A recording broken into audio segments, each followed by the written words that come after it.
Rio Innovation Week, a maior conferência global de tecnologia, inovação e negócios. Oferecimento TIM Ultrafibra. Prepare-se para ter a casa mais ultra de todas com ultra qualidade de internet. IDMEC, preparando hoje a direção do amanhã. Patrocinador oficial do Rio Innovation Week. Brilteco, a melhor rede social ainda é uma mesa de bar. E Gaia 360, transformando ideias em experiência. Beto Largman, diretamente aqui da Rio Innovation Week, começando o terceiro dia dos trabalhos no stand da Band News FM. Esse é o Rio ETEC. A gente vai falar de Rio, a gente vai falar de avião, a gente vai falar de Galeão, porque a gente está aqui com o Alexandre Monteiro do Rio Galeão, com várias novidades, principalmente novidades tecnológicas, não é isso? Seja bem-vindo. Muito obrigado aí pelo espaço, né, para a gente falar um pouco sobre o nosso aeroporto, o aeroporto da cidade, né, que a gente está completando essa semana, como eu falo, a honra de tomar conta desse ativo da cidade do Rio de Janeiro há 10 anos. Completou exatamente na segunda-feira 10 anos que a gente começou. Então, assim, eu acho que, do ponto de vista de tecnologia, eu acho que a coisa mais diferente ou mais inovadora que a gente gosta de trazer é a questão da nossa plataforma digital. A gente desenvolveu, no momento mais duro da pandemia, a gente resolveu que não, então é o momento de inovar. Então a gente desenvolveu uma plataforma digital que é um serviço que ele acaba sendo quase que um marketplace de todos os serviços que a gente opera e oferece aos passageiros no aeroporto, só que ele expande a fronteira do aeroporto, porque você vai sair para a sua viagem, você já prepara a sua viagem. Eu vou querer planejar, né? Exatamente. Bom para planejar, né? Exatamente. Eu vou de carro, então eu quero estacionar, então eu faço a reserva lá. Mas eu gostaria que alguém me ajudasse. Eu vou fazer a viagem com a minha família, preciso de um pouco mais de ajuda para fazer o trâmite. Tá bom, contrato um serviço de concierge. Eu sou daquele tipo que gosta de chegar e ficar na portinha lá do embarque para não perder o avião. Perfeitamente, mas eu quero comer um sanduíche. Como é que eu faço? Eu saio, correr o risco de perder o avião? Esse é um problema que eu passo com frequência. Então pronto, então usa o Galeão, você não vai ter mais esse problema, que é o seguinte, você pode pedir o delivery dentro do aeroporto. Inclusive, se você está no embarque internacional, você pode pedir delivery de uma loja que só está no doméstico. Então, você vai receber o seu sanduíche, enfim, o que você pedir, você vai receber onde você estiver, nas áreas próximas por exemplo, aos portões de embarque. Não é só nos portões de embarque, tem várias áreas mapeadas que você pode pedir. Então, esse desenvolvimento, o Galeão, ele começou na pandemia, dentro da nossa... Porque a gente, assim que o mundo foi, né, todos nós fomos abatidos ou impactados pela pandemia, a primeira coisa que a gente falou, não, a gente tem que se preparar para sair disso aqui. Toda crise tem começo, meio e fim. Aquela não seria diferente, então a gente falou, a gente tem que se preparar para sair mais forte do que entrou. Então a gente começou o investimento no Galeão, definição, fazer os testes, aquelas coisas que você faz num sistema de inovação, que você precisa errar e desistir rápido, né? Você vai, testa, se não der certo... Validar, né? Aquele MVP, o famoso exatamente, MVP. MVP, exatamente. Então, esse é um dos pontos que a gente gosta bastante, foi um desenvolvimento que tem nos dado bastante fruto e bastante interação com o público e que a gente quer cada vez mais levar para frente. Legal, Alexandre. E em relação eu gosto muito de tecnologia, adoro avião. Eu vi o Concorde várias vezes lá. Nós vimos. Sensacional. Quem dera ele voltar, pois é. E aí, assim, o que mudou recentemente em termos de operação do pátio? Tem alguma novidade? Né? Vocês estão esperando cada vez mais aviões? Como é que vocês estão se preparando para isso? Então, a gente nasceu como concessionária no bojo da preparação para a Olimpíada no Rio de Janeiro, né? No Rio 2016. A gente assumiu o aeroporto em 2014 e ele tinha que estar pronto para a Olimpíada. A gente começou a operar o aeroporto, como eu falei há pouco, em agosto de 14 e tinha que estar pronto para a Olimpíada em julho de 16. Aliás, contratualmente era final de abril de 16. Então, um dos investimentos que a gente fez nesse processo de preparação para a Olimpíada foi um centro de operações, o nosso core, totalmente novo, um conceito totalmente novo na América Latina. Então, uma das coisas que está dentro desse conceito, além de um conceito colaborativo, o nosso centro de controle ele não tem somente funcionários da Rio Galeão, ele tem funcionários de companhias aéreas, ele tem funcionários da Guarda Municipal, da Polícia do Estado, todos no mesmo ambiente, com tecnologia, para que a gente possa dar o melhor serviço. E do ponto de vista do controle do pátio, para acelerar e melhorar a movimentação dos aviões, a gente instalou um sistema que a gente chama de Apron Control. Esse Apron Control ele tem radares de solo que ajudam a gente a fazer a movimentação e o sequenciamento dos aviões dentro do nosso pátio. Nosso pátio é um pátio bastante grande, né? O aeroporto tem uma infraestrutura bastante grande. E então esse sistema ele permite a gente, por exemplo, permitiu no show da Madonna aqui recentemente, que foi um evento grande para a gente, para o Rio, né? Muito avião fretado, provavelmente, né? Avião fretado, e também teve a Azul transferiu o hub dela para o Rio de Janeiro por 2 dias. E para conseguir fazer essa operação da Azul, a gente contou muito com esse nosso sistema. Esse sistema ajudou e viabilizou essa operação. Então você teve momentos onde tinha 7, 8 aviões sendo manobrados para entrar e sair do pátio e para decolar dentro do sequenciamento, que foi possibilitado por esse sistema. Então, é uma operação. A operação, quando você faz uma operação desse concentração de hub, normalmente você tem momentos críticos, né? Então, por exemplo, no caso específico, foram 2 horas durante a manhã do sábado do show. Então, tinha lá além de todos os nossos voos normais, os voos adicionais. Então, foi muito bacana, foi um balé bonito de ver. Bacana. E deixa eu te perguntar em relação a planos, assim, como é a captação ou a sedução, não sei como é que funciona, de empresas aéreas para virem para o Rio. Porque eu sei que tem em Petrópolis, por exemplo, acho que ainda tem a Selma, ou a subsidiária, que faz manutenção de turbinas, isso é uma coisa legal. O que é necessário para que vocês cresçam aqui e tragam mais empresas que não estejam ainda aqui? Todas virão para cá um dia. Eu diria o seguinte, é uma ótima pergunta, que é o seguinte: o Rio de Janeiro, eu digo o seguinte, o Rio de Janeiro tem todos os elementos de atração. Isso parece meio que chover no molhado, mas quando uma companhia aérea olha, a primeira coisa que a companhia aérea olha é o mercado local, aquele mercado que a gente fala, o mercado origem-destino local. O Rio de Janeiro é a 2ª região metropolitana do país, tem uma infraestrutura tanto para receber eventos como esse aqui, como a infraestrutura da cidade, né? Ainda que a gente sempre queira melhor, mas nós temos uma infraestrutura de transporte, de equipamentos urbanos de turismo fantástica. Que melhorou muito recentemente. E o Rio de Janeiro é o cartão postal do Brasil. Então, isso já é o básico, né? Além disso, o Rio de Janeiro tem uma infraestrutura aeroportuária que permite receber muitas companhias aéreas.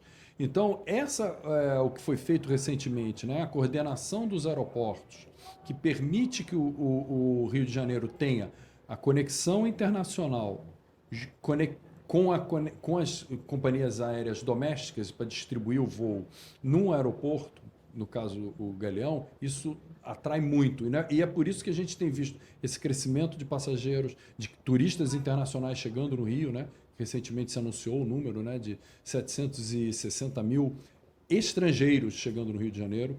O número de passageiros internacionais no Rio de Janeiro esse ano, não tem madeira aqui, mas eu vou bater aqui no vidro, a gente deve bater o recorde histórico do Rio de Janeiro. Histórico. Não é retomada da pandemia, não, é histórico. Vai passar anos de Olimpíada, anos de Copa do Mundo. A gente deve ter entre 4,6 a 4,7 milhões de passageiros internacionais. Isso tudo vem dessa capacidade que o Rio de Janeiro tem de atrair, e a gente aí, obviamente, a gente tem a nossa equipe que faz a captação de companhias aéreas. Por exemplo, hoje mesmo eu tenho um time nosso que está no Canadá conversando com companhias canadenses, entendeu? Enfim, faz parte do nosso trabalho. Com relação ao que você tocou da manutenção das aeronaves, esse é um outro ponto que digamos assim, é menos claro quando a gente fala para o passageiro, para o consumidor, vamos dizer, nós como consumidores individuais.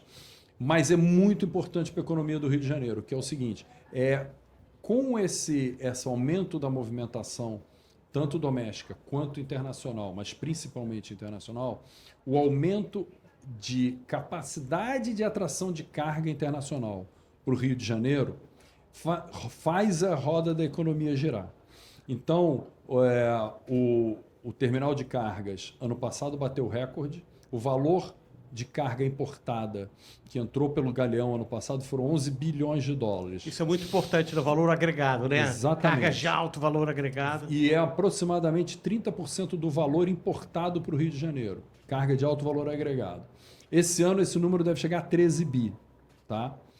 E esse material, dentro desse material, um dos principais desse volume, um dos principais setores é o setor de indústria de aeronáutica, boa parte, muito impulsionado por essa oficina de manutenção em Petrópolis, mas também pelo um centro de manutenção de aeronaves que nós temos no Galeão, que a United tem um grande hangar de manutenção, o primeiro hangar de manutenção da United Airlines fora dos Estados Unidos é aqui no Galeão. Tem empresas se instalando no Galeão para também fazer parte da cadeia de suprimentos da United. Tem a Drayton, tem a Comaf. Então, são empresas que são de menor porte, mas que participam. Fazem parte de todo esse ecossistema. Ecossistema. E isso tudo a gente vai ganhando competitividade porque a gente vai tendo mais voos internacionais e mais capacidade de trazer carga nesses voos internacionais. Entendeu? É um círculo virtuoso, né? Exatamente, exatamente. Então, para terminar, que o nosso tempo é curto, infelizmente, nosso voo é de curta duração. Eu queria saber o que vocês preveem, o que vocês estão pesquisando em relação ao futuro das aeronaves, de quem vocês vão atender. O A380, que para quem não sabe é um avião enorme da Airbus, não sei se ele deu muito certo, tinha um problema, né, que o tempo que era ganho, a escala que era ganha no avião era perdida na forma de desembarcar os passageiros. Como vocês mapeiam? Os tipos de aviões vão mudar muito ou vocês acham que vão ser por aí? Porque isso tudo impacta aí no pátio de vocês, nos fingers e tudo isso, né?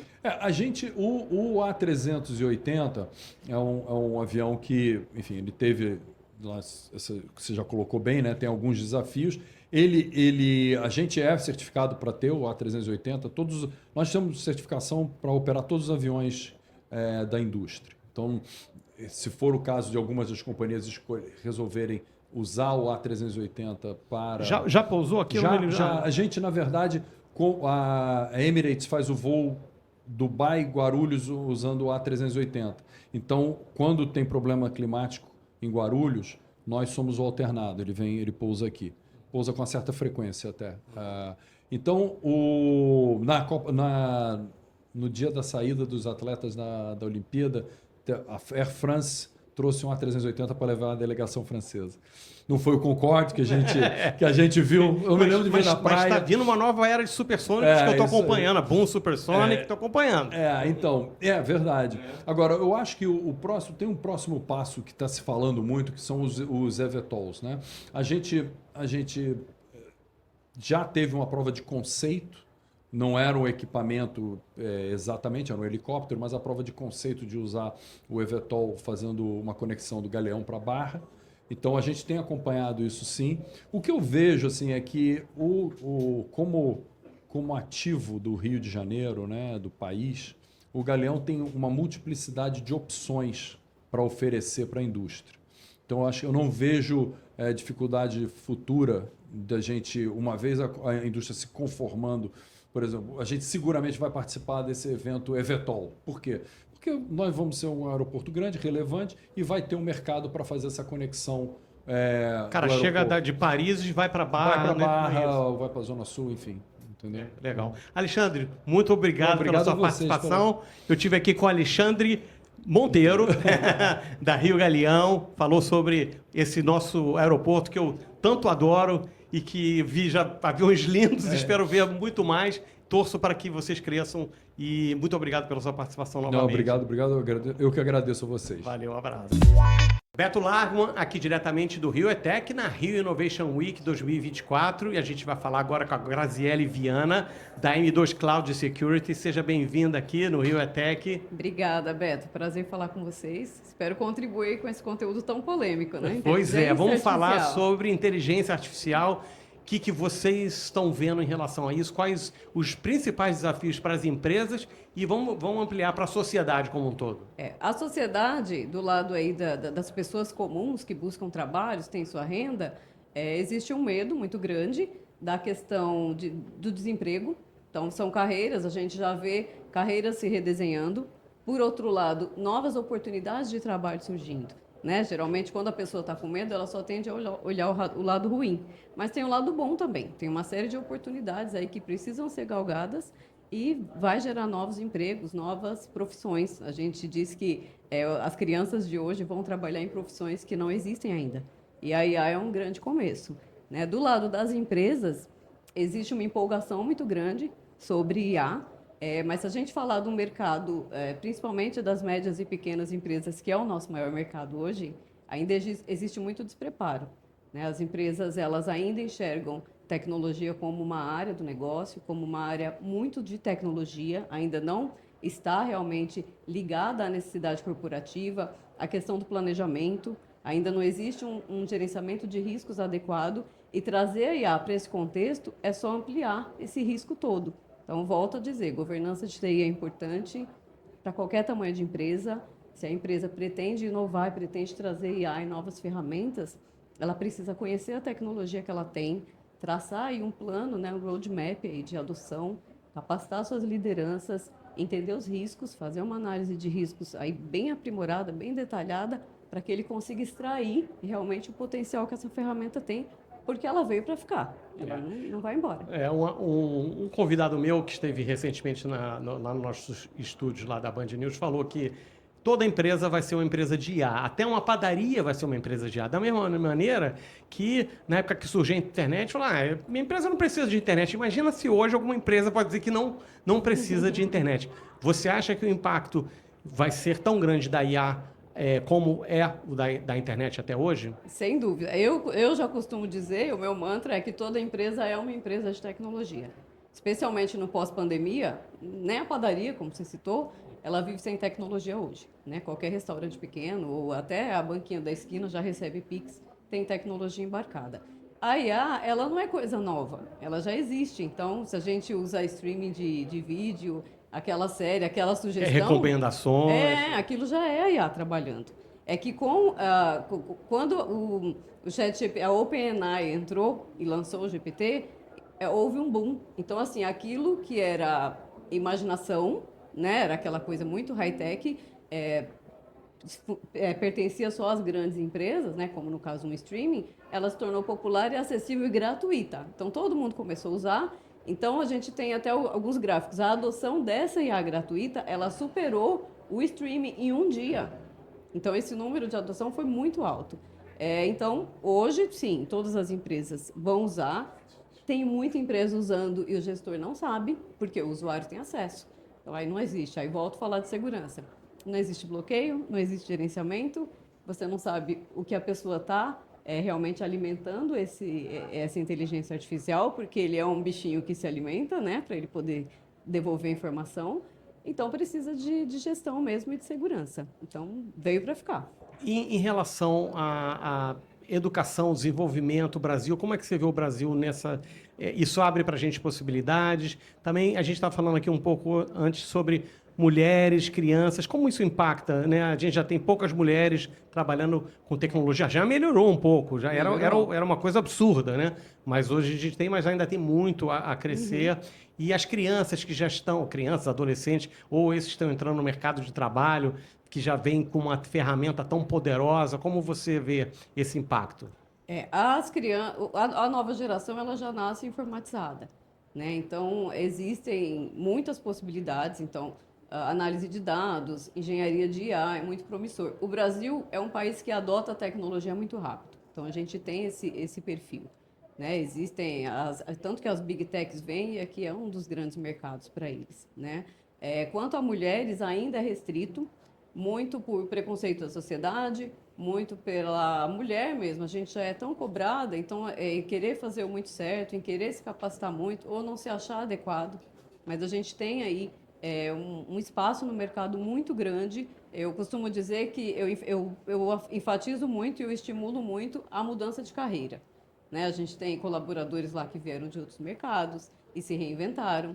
Mulheres também que vieram de outros mercados. Então, existe. Aí ela demanda por profissionais que saibam conversar, que gostem de ler para poder conversar com essa ferramenta, mas que tenham habilidades analíticas aí, engenharia, matemática, né? As habilidades STEM aí, que é tecnologia, engenharia, matemática. Ciências, né? E aí você tem essa questão da comunicação. A IA não vai substituir o trabalho formal. Ao contrário, ela vem para somar em uma série de carreiras. Então, marketing, a própria inovação, RH, porque é um robô, né? Aquilo é uma máquina que está fazendo, ele não tem empatia, tem coisas, feeling, né? A gente trabalha, às vezes você fecha um negócio por puro feeling. Como a máquina vai reproduzir isso?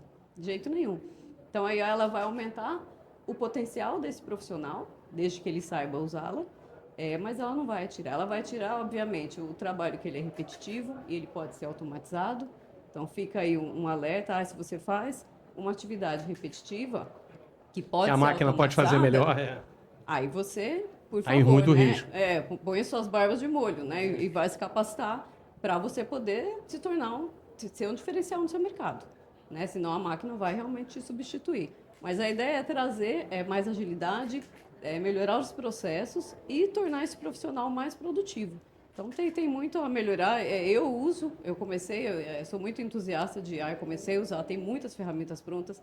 Temos empresas brasileiras desenvolvendo boas IAs também, não são só as de fora. Teve um brasileiro, inclusive, que foi comprado recentemente, embora ele atue em Nova York, é um brasileiro que criou uma empresa, acabou de ser vendido. A gente é muito promissor, então falta gente para fazer. Agora vamos falar, a gente falou de coisas boas, vamos falar das coisas ruins, assim. Semana passada eu fiquei impressionado com uma pessoa que caiu aqui no Brasil num golpe de WhatsApp de vídeo, chamada de vídeo, da mãe recebendo da filha, com a voz da filha, com a imagem da filha e tudo inteligência artificial. Aí, essa coisa da regulação, como você vê isso? Eu sou bastante pessimista, eu sou otimista em relação à tecnologia, mas eu sou pessimista em relação a alguma forma de controlar ela. Sim. Eu acho que é muito difícil, é exponencial. Como é que vai controlar uma coisa exponencial? Mas vamos pensar a sua visão do lado que a gente precisa prestar mais atenção. É um desafio. A gente já tem, né, os governos se movimentando para criar regulamentos. A gente está numa briga agora para regular as redes sociais. Eu super concordo, acho que tem que acontecer. Mas o que falta, além da lei, uma lei que puna, a gente tem a Delegacia de Crimes Digitais, mas você sabe onde fica?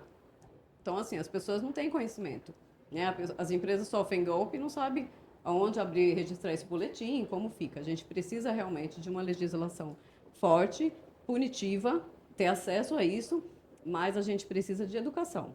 Então, o usuário comum, se a gente pensar num Brasil tão grande, como alguém lá no interior vai saber que aquilo é uma IA? Né? Então, ele acaba... as maiores vítimas acabam sendo o aposentado, a dona de casa, aquele estudante despreparado. Então, é necessário que se invista em educação digital. O letramento digital que você fala tanto. O letramento digital para que essas pessoas saibam se proteger, para que elas saibam, de repente ela não vai saber identificar, mas na dúvida, onde ela vai buscar essa informação para comprovar. Né? Então, falta muito isso. Eu acho que eu vejo como o principal desafio é o letramento digital. A gente teve, por exemplo, a proibição de usar IA nas eleições, nas campanhas. Eles acabaram de lançar em uma semana, acho que 3 pré-candidatos já foram punidos. Então, assim, existem os abusos. Mesmo com a lei existe o abuso, imagine sem lei. Por isso que eu fico bastante pessimista em relação a isso. Nosso tempo é curto, eu queria que você desse 3 conselhozinhos aí para empresas de médio e pequeno porte que estão assustadas aí com esse novo momento, que não sabem direito o que fazer. Como ela pode se informar? Que conselhos você daria? Eu sei que é conselho mais do que expresso. Bom, tecnologia e negócio caminham juntos. Então, gestor, tecnologia não é assunto da área de TI, ele é assunto seu. Então, precisa estabelecer uma governança, conhecer tecnologia, os processos, analisar os riscos, para que você faça um planejamento consistente, né? Com risco, você não vai adiante, você só vai colocar o seu negócio a perder. Segundo conselho é invista em inovação no seu negócio.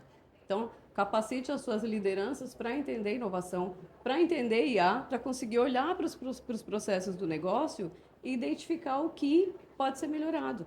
Então, como você vai cobrar do time se você não trouxe ferramenta? Então, documente a TI, analise os riscos, capacite o seu time e aí você vai conseguir desenvolver uma TI estratégica e identifique também os objetivos do seu negócio. Para que eu quero essa ferramenta? Para que você possa medir lá na frente se você alcançou ou não esses objetivos. A gente vai falar mais sobre isso na palestra de amanhã.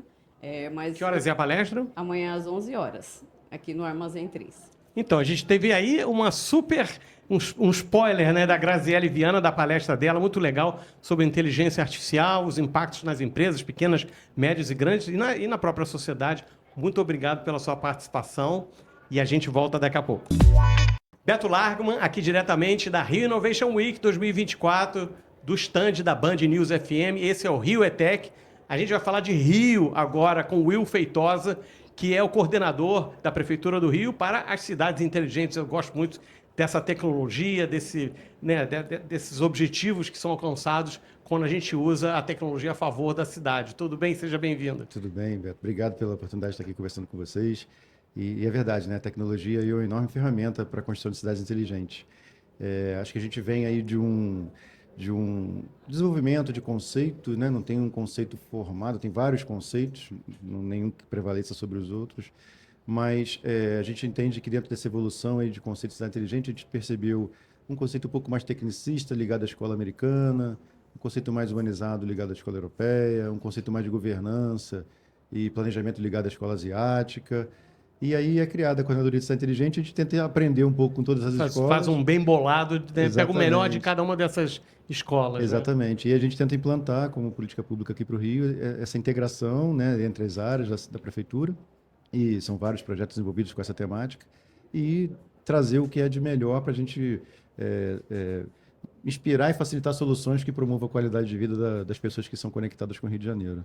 Quais são as áreas mais impactadas por esses projetos? A mobilidade, saúde, governança, com a desburocratização, enfim, a temática de cidade inteligente ela abrange praticamente todas as áreas de uma cidade, né? Todas as atuações de uma prefeitura. Então, falar de uma ou de duas ou três é muito difícil. É muito pouco para todo esse bolo que é, né? Porque eu acho que vai muito da necessidade da cidade, né? Uma cidade tem talvez uma característica de mobilidade um pouco melhor, então não vai dar tanta atenção para os projetos de mobilidade, porque aquilo já está consolidado. Em compensação, tem outras com relação à saúde que precisam ser trabalhadas, em outras a gente vai trabalhar a parte de governança, né, de planejamento. Então, é um pouco da cultura local que a gente tenta implantar esse conceito de cidade inteligente de acordo com a necessidade que vai melhorar a vida das pessoas, entendeu? E em relação à tecnologia, a gente tem esse tema que hoje é até o tema da Rio Innovation Week 2024, que é a inteligência artificial. A gente está falando de cidades inteligentes, inteligência artificial deve ter alguma coisa a ver de que maneira está impactando nos projetos, que imagino que facilita muito, que uma cidade, grande volume de dados, inteligência artificial, uma maneira boa de garimpar e trazer benefícios dessa quantidade de dados, né? Não, verdade. E a gente está falando de uma cidade que tem uma estruturação de dados muito grande. O Rio tem, por exemplo, o Data Rio, que é um site da prefeitura, um local, né, um repositório de dados da prefeitura, e lá tem uma infinidade, uma riqueza de dados absurda. Pesquisadores ou pessoas que queiram implementar negócios e precisam de dados para poder modelar o seu negócio, o seu estudo, a sua pesquisa, encontram lá. E um outro local que tem muito dado, mas uma riqueza de dados muito grande, é o centro de operações. Chegam muitos dados diariamente ali. E esses dados são importantes para a tomada de decisões com relação à dinâmica da cidade, o que acontece na cidade. Sejam dados de mobilidade, sejam dados meteorológicos, sejam dados, enfim, infinidade. Começar aqui, a gente vai falar muitas coisas que acontecem lá. E aí a inteligência artificial é uma ferramenta atual e importante para poder fazer com que esses dados possam ser trabalhados de maneira mais ágil. Imagine, por exemplo, fazer uma varredura ali nos dados do centro de operações naquele momento e a inteligência artificial, através de um algoritmo, te ajudar a tomar uma decisão de mudança de estágio de cidade. Aliás, o centro de operações é o maior equipamento de cidade inteligente do Rio de Janeiro e o centro de operações ainda é a única cidade do Brasil que tem estágio de cidade. Então, a gente pode usar a inteligência artificial para melhorar e agilizar esses processos que estão lá no centro de operações. Certo? E quantas pessoas trabalham lá e qual o tipo de atividade e de profissional? Profissional ligado à tecnologia, à geografia? Me veio essa curiosidade. Não, tem de todos os tipos, né? São 500 profissionais em turnos lá. São em torno de 30 órgãos, muitos órgãos da prefeitura, órgãos do governo do estado, órgãos privados. Dependendo de grandes eventos que a gente tenha no Rio, órgãos federais acompanham a execução do evento lá do centro de operações, não ficam nem no local de realização do evento.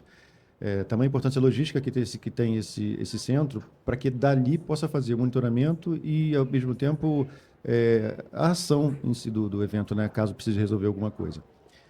E profissionais? Profissionais têm mais variados tipos. Específicos de cada secretaria, como, por exemplo, os profissionais especializados com relação à coordenação de tráfego, são da Sete Rio, defesa civil, então tem profissionais muito especializados, mas também tem na parte geográfica da cidade, tem geógrafo, tem meteorologistas que ficam lá no centro de operações de plantão 24 horas, então é uma infinidade de pessoas. E é interessante você falar isso, de cargos, né? Porque tem um projeto do centro de operações em curso, em que eles estão definindo um cargo específico ou cargos específicos que só tem lá no centro de operações e registrar isso no catálogo brasileiro de ocupações. Então, olha como é que está sempre à frente. Inventando, né? Profissões, né? Exatamente, como, por exemplo, o nome de coordenador de cidade. É a pessoa, é o maestro que fica ali na sala de situação, não posso dizer que talvez coordenando, mas integrando todos os outros profissionais que estão ali resolvendo algum problema, as ocorrências que acontecem. Esse coordenador de cidades é um cargo que só existe lá no centro de operações e pode ser criado no catálogo brasileiro de ocupações, no CBO. Legal. E dos projetos ou dos problemas que vocês estão correndo atrás para resolver, quais os que você mais gostaria de resolver e quais os que vocês estão mais perto de resolver? Tem muitos, né? Problema Mas, por exemplo, em relação ao tráfego, sim, o trânsito. Trânsito, né? Todos os sinais já são sincronizados? Isso é uma curiosidade minha. Isso, não. Ainda não. Tem uma etapa importantíssima antes da modernização dos semáforos, que é a implantação de acessos semafóricos mais novos, né? Uma rede de acessos semafóricos. É o primeiro passo para a gente colocar controladores de tráfego com inteligência. O modelo hoje não permite que a gente instale controladores muito modernos, porque a gente não tem uma rede para transitar esses dados. Então, primeiro ponto. E dentro do processo de modernização, assim como as câmeras e o Wi-Fi que está sendo instalado, os acessos semafóricos também vão ser modernizados. São 3 mil acessos semafóricos. A gente conseguiu uma aprovação de um financiamento do BNDES em que a gente vai implementar algumas soluções. Inteligência artificial no centro de operações, um recurso destinado para a implantação de inteligência artificial ou plantar mais inteligência artificial no centro de operações. E também não vai conseguir ainda trocar todos os semáforos da cidade, mas um estudo piloto, modelo, de uma parte da cidade com esses semáforos mais modernos. E esse financiamento também permite destinação de parte desse recurso para esse fim. Então, eu breve, sou um dos que estou... Às vezes eu estou nós. parado ali, eu falo, eu acho que tem alguma maneira mais inteligente de lidar com isso, mas assim, eu também sei que tem que ser uma coisa muito integrada, né? Uma coisa Sim. mais robusta, né? Sim. Não é só esse sinal aqui da toneleiro que está com problema, lá com o outro não. Tem um lá na toneleiro que eu fico saco cheio ali. Eu falei, um dia vão resolver esse verdade. problema. Eu até conheço esse semáforo também. Mascarenhas, eu falei, por que ficar tão parado para Mascarenhas e não para toneleiro? Sim, umas coisas assim, verdade. deve ter alguma razão ali, ou deve ser uma impossibilidade técnica, né, de resolver. Eu acho que tem um estudo específico para isso, sim. Acho que lá tem uma programação específica naquele semáforo. Acho que de tempos em tempos os técnicos especializados podem lá refinar essa programação. Mas se a gente tem uma rede integrada com inteligência, isso é automático. Não precisa ir lá reprogramar. E aí é para isso que a gente quer. Tem cidades do mundo que a gente no mundo e no Brasil que já avançaram nesse ponto. Mas como eu falei, tem cidades que têm um avanço maior numa área, outros estão um pouco mais atrasados, mas a busca é pelo desenvolvimento. E em breve a gente vai ter, se Deus quiser, muito boas notícias nesse tema também. Que bom, que bom. Eu conversei aqui com o Will Feitosa. Muito obrigado pela sua participação. Sou um entusiasta aí de tudo que envolve inteligência em cidade. Eu gosto, né? O Rio, a gente vê as coisas acontecendo e daqui a pouco eu vou estar na Toneleiros e não vou estar mais parado com ela, se Deus quiser. É isso. Muito obrigado. Obrigado você. Valeu, valeu abraço. mesmo. Tchau, tchau. Beto Largman, aqui diretamente do stand da Band News FM, aqui na Rio Innovation Week 2024. A gente vai falar agora de uma coisa que parece seriado policial. A gente vai falar de um órgão da prefeitura, né? Que foi inaugurado há pouco tempo. A gente está com o Davi Carreiro, que vai falar da Civitas. É isso aí. Vai explicar o que faz a Civitas, que ajuda a resolver crimes mesmo de uma maneira muito tecnológica. Afinal, a gente está num evento de inovação e tecnologia. Seja bem-vindo, Davi. Opa, muito boa tarde, Beto. Boa tarde aos ouvintes da Band News FM. É um prazer estar aqui podendo explicar um pouco desse recente órgão que foi criado na Prefeitura do Rio, onde a gente vem trabalhar toda uma gama de dados, empregar muito a tecnologia em apoio à segurança pública. Como funciona, então, esse sistema? Tem a ver com as câmeras de monitoramento? Como funciona? Então, a Prefeitura do Rio ela já tem uma expertise de monitorar a cidade 24 horas por dia, durante os 7 dias da semana, desde 2010 com a criação do COR, né? E a Civitas é muito fruto desse amadurecimento. Então, a Prefeitura tem um vasto parque tecnológico espalhado pela cidade, uma excelente capilaridade territorial, e dentro desse parque a gente conta hoje com 3.800 câmeras e 1.500 radares. Então, com toda essa gama de dados que é produzido, a Civitas vem agregar esses dados num único espaço, né, faz o trabalho, faz a análise em cima desses dados e com isso a gente criou um aplicativo único chamado de App Civitas. E nesse aplicativo eu consigo tanto ter um histórico de tráfego de todos os veículos que passam pela cidade e também a gente consegue gerar alertas em tempo real para que a polícia, munida dessa informação, possa atuar em campo. Eu quero saber de casos reais. Conta pra gente aqui o que vocês já conseguiram ajudar a polícia recentemente. Nesse pouco espaço de tempo, né, que vocês estão operando. Maravilha. Em relação aos casos, a gente brinca que a nossa sala de situação ela é muito dinâmica, né? Então, como a Band News tem no seu bordão em 1 segundo, tudo pode mudar, né? Lá na nossa sala também, dependendo das demandas que chegam, a gente fica, né, a buscar essas informações para estar repassando prontamente a Polícia Civil, a Polícia Militar, para que elas possam estar atuando. Então, nós, nesses 2 meses de funcionamento, nós já recebemos mais de 100 pedidos oficiais por informação, sejam imagens ou inserção de placas de veículo na busca pelo cerco eletrônico. E, recentemente, nós tivemos 2 casos de maior repercussão. Um foi o sequestro relâmpago que teve na Barra, que nós fomos acionados pela divisão anti-sequestro, conseguimos auxiliá-los em relação ao trajeto desse veículo para que eles pudessem fazer o resgate da vítima, e depois seguimos fazendo o monitoramento desse veículo suspeito durante 9 dias. E, ao longo desse período de monitoramento, foi identificada pela Civitas, confirmada a informação pela Polícia Civil, que um outro veículo, Logan, né, estava envolvido também no caso. Inserimos esse veículo também no cerco eletrônico, passamos sempre para a polícia um relatório com o histórico de tráfego desses 2 carros suspeitos, e aí em 2 dias a Polícia Civil, né, trabalhando também muito forte a sua parte de inteligência, conseguiu colocar equipes de campo para poder efetuar a prisão de um dos suspeitos dessa quadrilha, que depois eles confirmaram que realmente essa pessoa estava dando cobertura e participou de toda a ação. Legal, muito legal.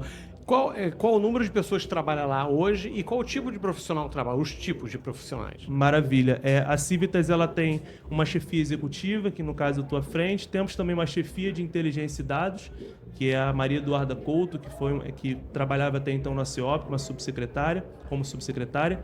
E nós temos a chefia operacional comandada pelo Coronel Padrone, que também é um servidor público com muita experiência, com N serviços e entregas aí à população do Rio de Janeiro.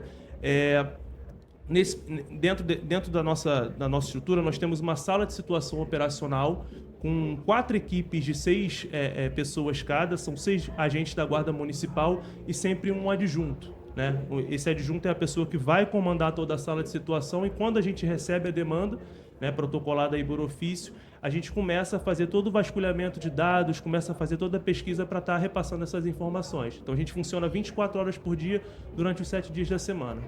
Legal, você falou de OCR, que é leitura de letras das placas, né? Isso. E então, falar um pouco de tecnologia, de inteligência artificial, o que você acha que vem por aí que pode ajudar? Já tem tecnologias que você já já estão de olho aí, que querem agregar ao trabalho de vocês? Maravilha.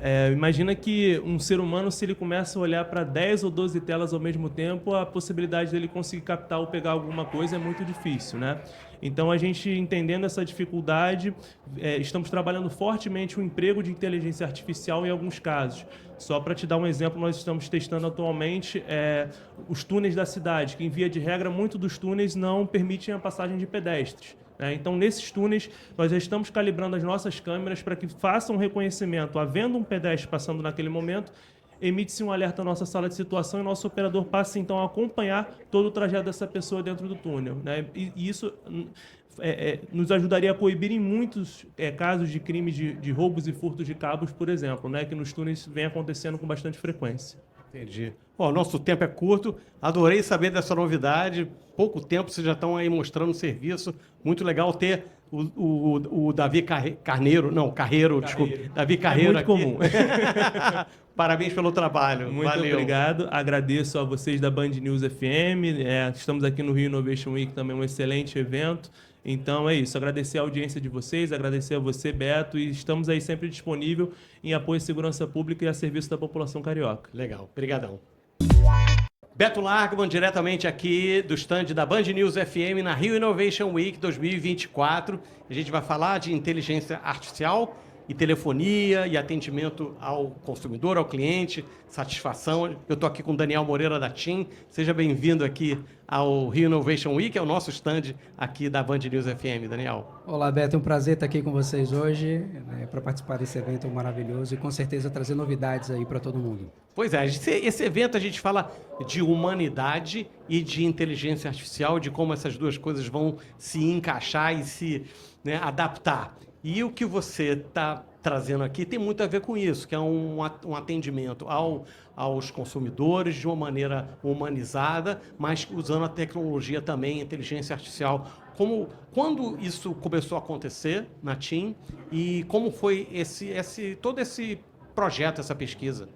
No final do ano passado, a partir de outubro, a gente passou a fazer um investimento grande no universo da inteligência artificial. Nosso propósito final é entregar uma experiência melhor para o cliente, um atendimento que possa ser cada vez mais resolutivo e que tenha uma sensação do cliente, né, de que ele está usufruindo do melhor serviço e com melhores informações que ele pode ter sobre aquele serviço. Então, hoje, a inteligência artificial nos ajuda para o operador, porque a gente tem mais de 2.000 procedimentos sobre a quantidade de serviços que a gente disponibiliza e essa consulta, às vezes, ela é um pouco mais complexa. Então, como a gente tem as informações organizadas, com o robô da IA, a gente consegue trazer a resposta para o cliente, para o operador, transcreve toda aquela pergunta que o cliente está fazendo, dúvida, sugestão, atendimento em si, e transforma nisso numa resposta super sintética e objetiva para o cliente. Com isso, nossa assertividade nas respostas, a resolubilidade tem aumentado e o nível de satisfação do atendimento também vai melhorando. Começamos a implementar o projeto em outubro do ano passado e há 2 meses atrás a gente deu um passo mais forte. Praticamente a gente está virando para todo o atendimento, todos os nossos operadores hoje conseguem consultar a ferramenta de inteligência artificial que faz toda essa otimização, não só de tempo, como de qualidade de atendimento para o cliente também. Então, é um passo novo. A gente vê o processo da inteligência, da máquina em si, ajudando o ser humano, suportando as operações do nosso dia a dia, e que, com certeza, minimiza muito a parte de erro, que é uma grande preocupação de todo mundo que cuida de atendimento. A gente quer dar a resposta precisa, a gente quer dar a resposta que atenda a necessidade que o cliente está nos perguntando naquele momento. E já deu para ter uma ideia, já tem alguma pesquisa que mostra o quão mais rápido ou mais assertivo foi? Como é que vocês estão, ou ainda é muito prematuro? A gente tem um objetivo de tentar chegar a 15% de redução no tempo de atendimento, que esse é o ponto mais importante para o cliente. Ele quer ter a resolução dele rápida e de forma precisa. A gente já tem dados, a gente está crescendo, ainda não chegamos nesse número.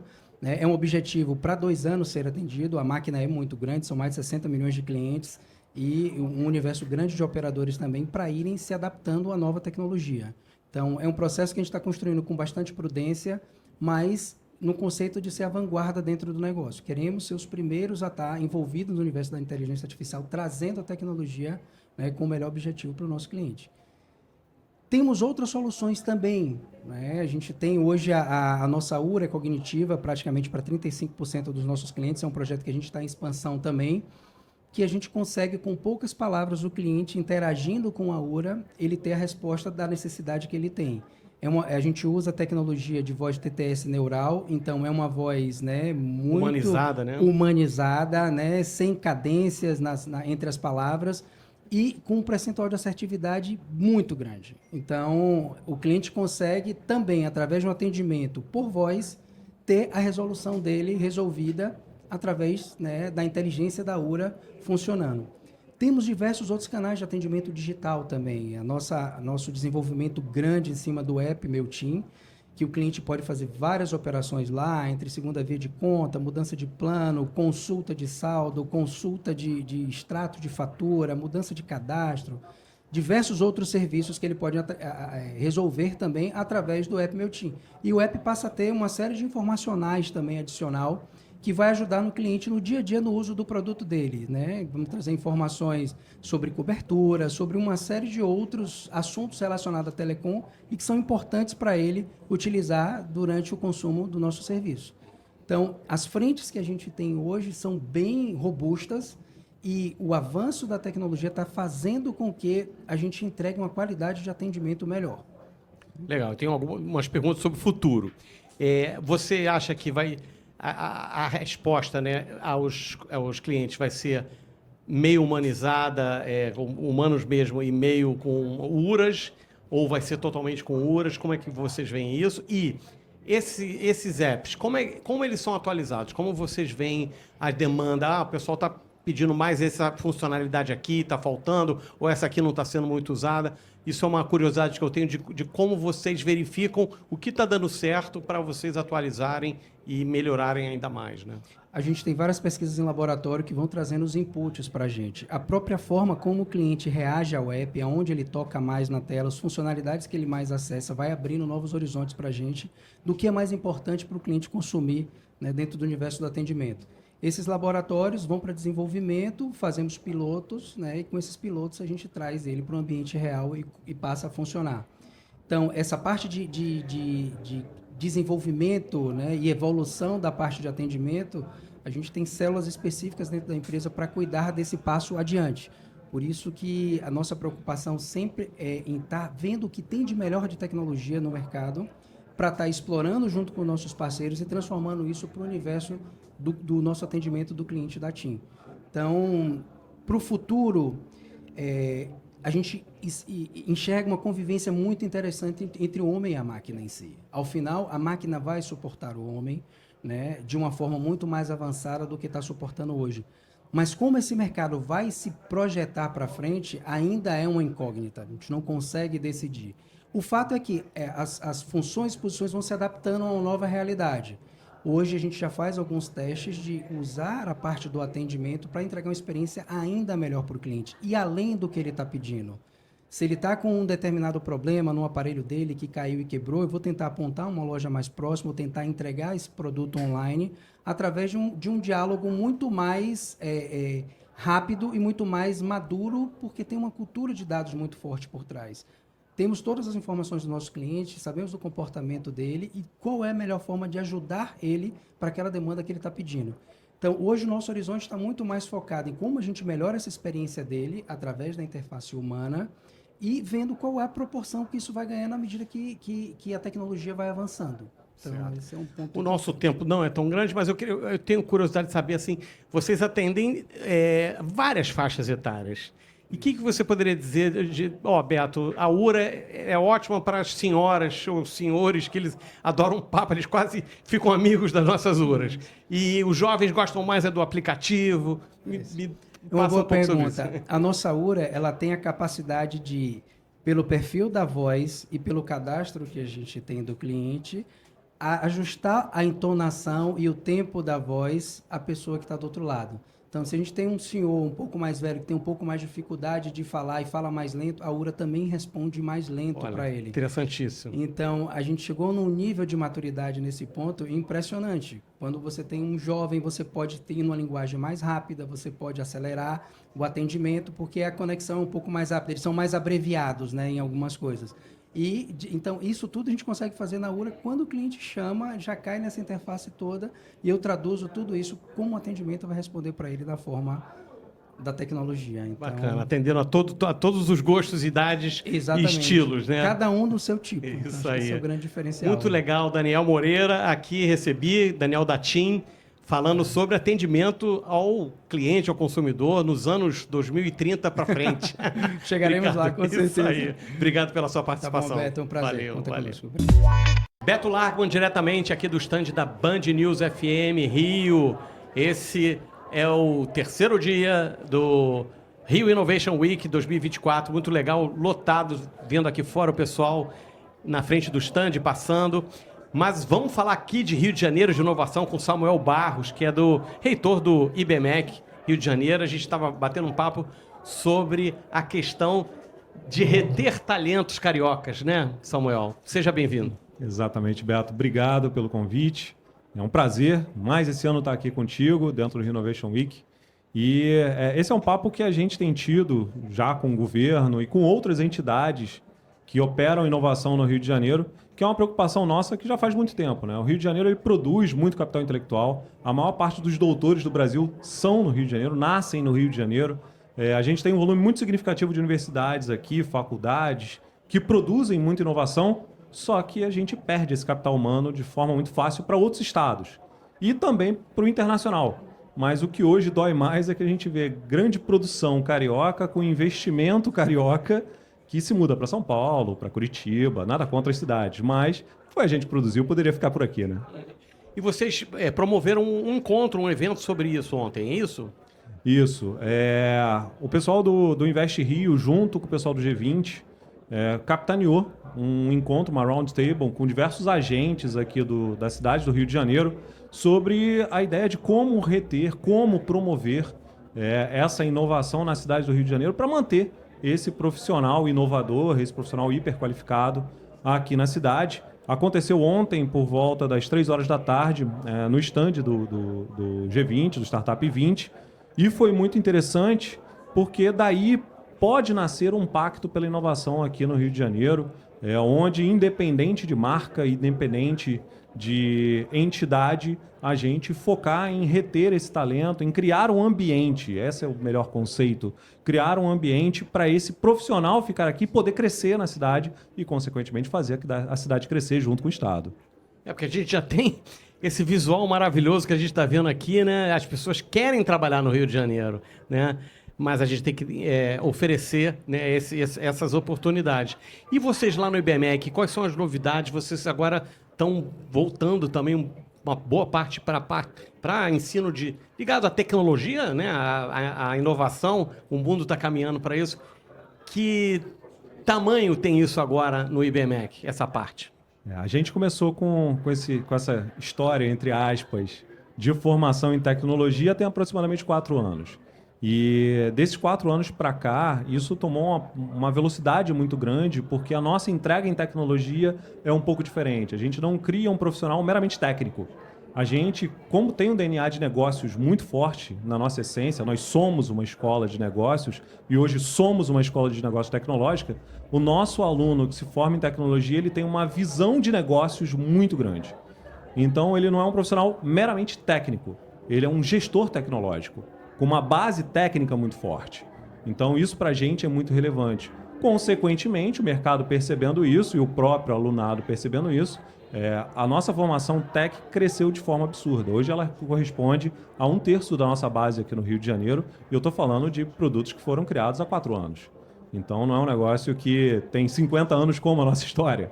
Então, para a gente é muito importante isso. E agrega a essa relação a nossa aceleradora, o Hubs do IBMEC, que é uma aceleradora de startups, só que ela é uma aceleradora que não se preocupa tanto em ser só tecnológica. Por mais que ela opere startup, ela também opera startup física. E isso para a gente é muito relevante. E essa ideia do pacto de manter esses inovadores no Rio de Janeiro, para a gente se torna mais legal ainda, porque a gente tem perdido startup que faz a nossa aceleração, que cresce junto com a gente e na hora da saída vai embora, vai para São Paulo, vai para Curitiba, vai para Lisboa, já tivemos algumas. E a gente quer que eles fiquem no Rio. A gente quer o Rio de Janeiro forte, a gente quer uma cidade forte, um estado forte. Quais as áreas dessas startups? Algumas, para a gente ter uma ideia aqui. Bom, que foi para Lisboa, por exemplo, a gente teve 2 startups de gestão de benefícios que foram para Lisboa. O ambiente de gestão de benefícios brasileiro é muito complexo porque você tem ali uma questão de briga de banco central, aí o cara não pode dar dinheiro, não pode ser um cartão de crédito, etc. Fora do Brasil, um ambiente mais, entre aspas, tranquilo para que isso aconteça. Para o interior, eu tive uma startup de agritech que foi para Goiânia agora, porque, convenhamos, o Rio de Janeiro não é uma potência do agronegócio. Temos boas estruturas de agronegócio aqui? Temos, mas Goiânia tem mais dinheiro. Então, o Parque Tecnológico de Goiânia ofereceu um espaço, recursos e etc. O cara foi. Eu tive uma de aviação, de operação de avião, que foi para Curitiba. Curitiba não, São José dos Pinhais, num parque tecnológico que tem do lado do aeroporto, que poderia ser aqui do lado do Galeão. Então, a gente tem perdido algumas startups bem interessantes para esses lugares, muito em virtude do investimento feito. Vocês chegaram a alguma linha de ações a serem feitas nesse encontro ontem ou foi mais um debate? Chegaram a algumas conclusões? Chegamos a algumas conclusões, sim. Está sendo desenhado o pacto, então alguns colegas, entre eles o Ronildo Kerr, o diretor do Parque Tecnológico da UFRJ, ficou com uma das missões de escrever o primeiro draft do pacto para os demais membros lerem e assinarem. A IBM também estava lá, também se comprometeu a estar junto nesse processo.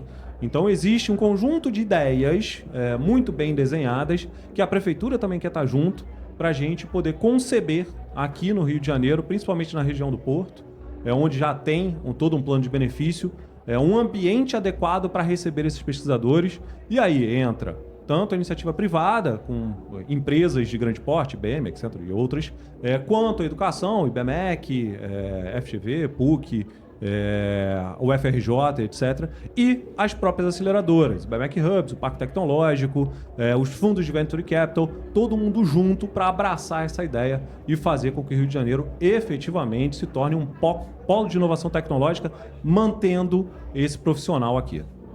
Legal. Agora uma pergunta mais de nível pessoal.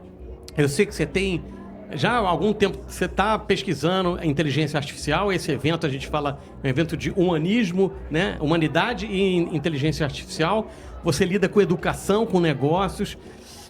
O que você está vendo aí no futuro? A gente está num momento de disrupção. Ao contrário do metaverso, isso é um hype que realmente se sustenta, é a minha opinião, acho que vai ser a sua também, né? Mas tem muita gente que acha que não, isso é um hype, já tem gente dizendo que já vai acabar, não sei, tem gente dizendo que... E aí tem uma certa razão, tem um problema energético aí forte, né?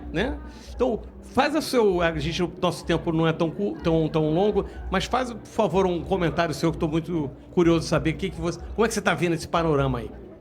Eu estudo inteligência artificial há quase 20 anos, então é um negócio que para mim não é hype, nunca foi. Era uma questão de tempo ela se tornar popular. Então se tornou popular, ponto. Em virtude disso, eu sou um grande entusiasta. Quando começou a explosão de metaverso para lá, metaverso para cá, eu conversava com o pessoal lá dentro do IBMEC e falava, cara, legal, é hype, mas tudo que vai ser de metaverso não é isso que está acontecendo agora. Isso aqui vai ser, olha só, nós existimos, vamos morrer e vamos renascer com um negócio que efetivamente é útil. Então você hoje já pode observar, utilizando o metaverso como referência, diversos treinamentos sendo feitos em realidade aumentada para profissionais bombeiros, para profissionais de atendimento de emergência, que você treina a capacidade neurológica dele de responder rápido em um ambiente de quase realidade perfeita. Onde é que a inteligência artificial vai influenciar nesse conceito mais geral? Ela vai poder criar cenários aleatórios. Porque depois que o cara treina num cenário muito específico, ele decora o caminho, ok, o cérebro dele fica baseado. Mas e se gera mudança, gera variação? A inteligência artificial vai permitir isso. Atualmente, o que a gente está vivendo na inteligência artificial, claro, guardadas as devidas proporções, é aquele primeiro momento do metaverso. Então, desespero, hype, todo mundo louco, que maravilha, isso vai salvar a humanidade ou vai acabar o mundo, porque também tem o pessoal que acredita que a gente vai ter um momento muito parecido com o Exterminador do Futuro. Mas a gente está naquele momento, só que a gente já passou por essa etapa da morte da inteligência artificial. Porque como ela se tornou muito prática para o usuário final e ela não precisa de equipamento adicional, o teu telefone resolve isso, a população mais comum já está usando. Consequentemente, a partir daqui é só evolução. O inverno ficou lá para os anos 70, né? A dor de cabeça da inteligência artificial, ela parou nos anos 80. Exatamente. E quando a gente pensa agora a dor de cabeça dela, efetivamente é a capacidade de energia para fazer ela rodar na sua plenitude. Hoje a gente não produz energia suficiente para isso, nem tem banco de dados suficiente para armazenar tudo que ela é capaz de gerar. Então, como é que a gente vai resolver esse problema? Beto, de verdade, não sei. A gente vai descobrir um jeito.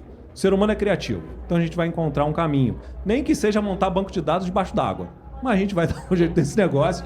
A gente tem a Antártida, coloca lá é fresquinho, não precisa de ar-condicionado. Mas a gente vai encontrar um caminho para isso e como um fiel seguidor do Peter Diamandis, o mundo vai ser melhor. Não tem como ser pior. Quem diz que no passado era melhor é uma pessoa romântica. E romântico no pior sentido, não no melhor sentido. Se você observar, hoje a gente vive até 90 anos de idade sem muito estresse. Não tem muito tempo, 50 anos atrás, morria-se com 40 e a pessoa ainda era vista como velha. Então, convenhamos, o mundo está bem melhor e só tende a melhorar. Muito bem, essas são as palavras de Samuel Barros, reitor do IBMEC. Muito legal, sempre bom ter esse papo com você. E a gente volta já já. Muito obrigado pela sua participação. Obrigado a você, Beto. Valeu. E, por favor, visitem o estande do IBMEC, está muito legal. Beto Largman, diretamente do estande da Band News FM, aqui na Rio Innovation Week 2024. Estamos terminando os trabalhos do terceiro dia e terminando bem com a Marcela Abla, que vai falar sobre arquitetura, sobre urbanismo e como isso se integra, né? Como a gente pode usar a inteligência artificial e as novas tecnologias de modo a ter uma vida mais saudável, mais integrada à cidade. Tudo bem, Marcela?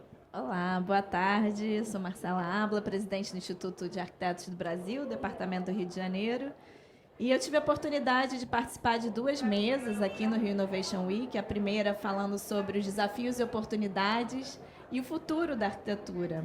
Então, esse evento ele é muito importante para a gente retomar o protagonismo carioca no Brasil e tratar o tema da inteligência artificial talvez de uma forma mais humana. Eu vejo assim outros campos que estão sendo apresentados aqui, colocando muita questão da inovação, da tecnologia e como a gente traz isso para a arquitetura que é pensada para as pessoas, com as pessoas, como que a gente traz isso como uma maneira participativa de se construir, de se planejar as cidades. E o que você viu aí? Você passou de 2 painéis. O que você viu? Você está com medo da inteligência artificial ou você está mais amiga da inteligência artificial? A inteligência artificial vem sendo um desafio que está sendo apresentado não só para o Instituto de Arquitetos, como também no ensino da arquitetura e do urbanismo. Os profissionais também, nós somos o tempo todo desafiados a avançar em termos de uma nova tecnologia. Eu lembro que quando eu estava no 5º período da universidade, veio o CAD. Até então eu desenhava à mão, no 5º período foi introduzido o CAD. Então CAD vamos explicar, Marcela, aqui, uma ferramenta para fazer os desenhos no computador, né? Exatamente. Então era uma ferramenta que colaboraria para essa facilitação do desenho. E já existia uma certa questão, né, do desenhar à mão ou desenhar através de uma ferramenta virtual. E eu entendo que a inteligência artificial está chegando também dessa maneira, porque, claro, que há toda uma experiência, ou há toda, assim, uma questão e os arquitetos para onde irão? Os arquitetos não podem deixar de existir. Então, assim, a primeira mesa, essa que eu participei, inclusive, com um colega nosso, Celso Raiol, foi bem bacana, porque a gente trouxe a questão do saneamento, a questão da água, da relação das cidades com a água, chegando até os dias de hoje aos banheiros. E aí teve também uma oportunidade recente que nós fizemos uma brincadeira com a Casa Cor de São Paulo, que foi projetar como seria esse banheiro do futuro. E vários arquitetos pensaram como seriam esses banheiros para o futuro. E o que a gente entendeu ali? Que as necessidades das pessoas não vão deixar de existir. Então surgiram desde cápsulas que pensam a reutilização, como que aquilo ali transforma a natureza, como que, enfim, tanto de onde vem a água e para onde vai, né, a água, mas também tiveram propostas coletivas. E a gente volta aos primórdios das civilizações, onde os banheiros públicos e coletivos eram tão importantes. E aí hoje a gente tem até, bom, acho que até aqui no evento, né, os banheiros químicos foram projetados nos anos 40. E paramos aí. Cadê a inovação também? Então, a gente quis traduzir para uma coisa bem simples, para algo bem utilitário, que é o banheiro, mas que a gente tem também uma série de problemas e várias situações. Por exemplo, no Rio Grande do Sul tem um programa Nenhuma Casa Sem Banheiro, onde a gente verificou que em todos os assentamentos informais a necessidade e a quantidade de casas ainda hoje que não tem essa infraestrutura. Isso foi abordado na pandemia, quando a gente precisava da água e não tinha o acesso à água. Então, acho que toda essa questão da tecnologia, da inovação, da inteligência artificial, ela é muito bem colocada aqui nesse evento do Rio Innovation, hoje que a gente tem o Ailton Krenak com a Monja Cohen, daqui a pouco, estou doida para ir assistir. Como fica essa questão da ancestralidade? Como fica essa questão da relação com as pessoas, a relação com a natureza? Ailton Krenak também tem aquele livro, O Futuro é Ancestral, e ele coloca com a Bielessa, ele faz também uma brincadeira durante a pandemia, de projetar no metaverso. Ele projeta aquela cidade, como que ela, durante a pandemia, a cidade de São Paulo, totalmente concretada, ele coloca ao máximo a problematização das cidades, as pessoas chegam a virar zumbis, e aí as pessoas deixam de existir e aquele concreto fica no tempo, um tempo. Depois a natureza retoma. Então a natureza começa a quebrar aquele concreto, começa a surgir a vegetação, os rios começam a ser renaturalizados, os animais, os pássaros voltam a voar e como que aquilo ali se torna um ambiente mais agradável, mais relacionado com a natureza. Então, eu acho que ele é, assim, uma referência muito interessante, porque ele traz o futuro ancestral. Como que a gente se relaciona com a natureza, como que a gente pode usar essa tecnologia para resgatar essa nossa relação com o clima, com o meio ambiente, com as pessoas. Essa conectividade, como que isso pode ser utilizado como uma forma de capacitação ou de participação. Legal. Agora, vamos falar um pouco sobre tecnologia, porque eu tenho curiosidade de saber, desde materiais, você falou do CAD, né, do auxiliando, né, do computador auxiliando nos desenhos, o que mais evoluiu assim, dos últimos 30, 40 anos, em relação à forma de se construir, a materiais utilizados, ao uso, a sustentabilidade nos materiais usados? O que você poderia falar em que a gente tem esse equilíbrio de tecnologia, né, de coisas que são novas, mas que trazem benefícios tanto para quem vai morar quanto para a cidade, né, e para a natureza? Acho que pode ser colocado, de repente, até um pouco, vou resgatar para o meu conhecimento, né, assim, pessoal, assim, de vida e de estudo. No período entre guerras, o que permitiu a casa burguesa que a gente tinha deixar de existir e ter essa célula mínima de habitação? Foi uma transformação a partir do Taylorismo, mesmo que construiu os automóveis. Margaret Schulich-Hotzky, na Áustria, pensa e projeta a cozinha de Frankfurt. Tudo bem, na Alemanha, mas ela era austríaca e foi para a Alemanha. Qual era a característica dessa cozinha? A cozinha de Frankfurt, ela era totalmente automatizada, ou seja, ela era pensada, na realidade, não era automatizada, ela era pensada para reduzir os passos e ela era totalmente pensada para o armazenamento, onde que era uma lâmpada apenas, então aquela lâmpada tinha que percorrer o espaço onde a pessoa estava.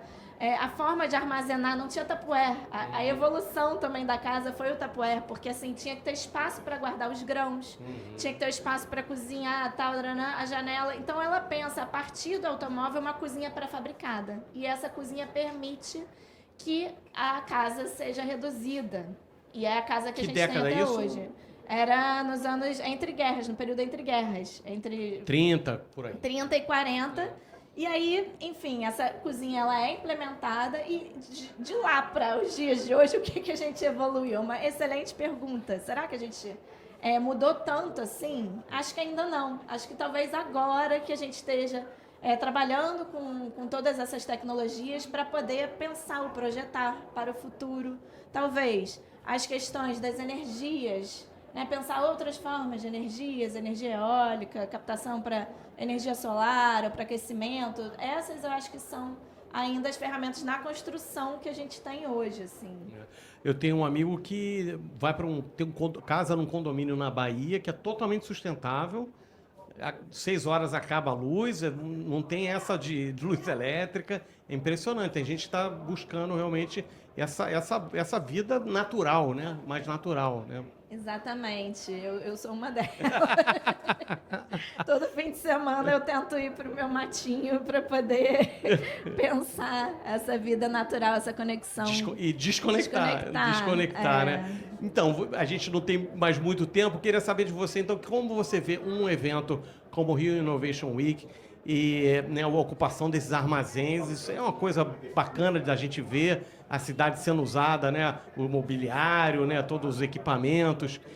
Te surpreende a primeira vez que você veio ou já veio? Não, eu já estive aqui antes no Rio Innovation Week. Dessa vez o Instituto de Arquitetos ele faz parte, né, da programação. Espero que ano que vem ainda a gente possa participar ainda mais.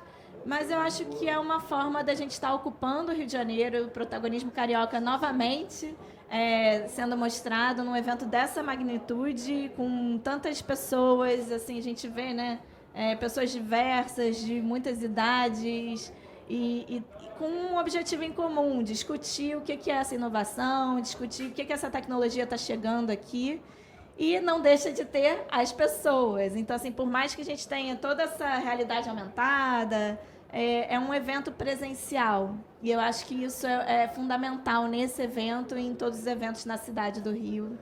Que deixar para trás aquela época da pandemia, né, que as pessoas tudo virtual.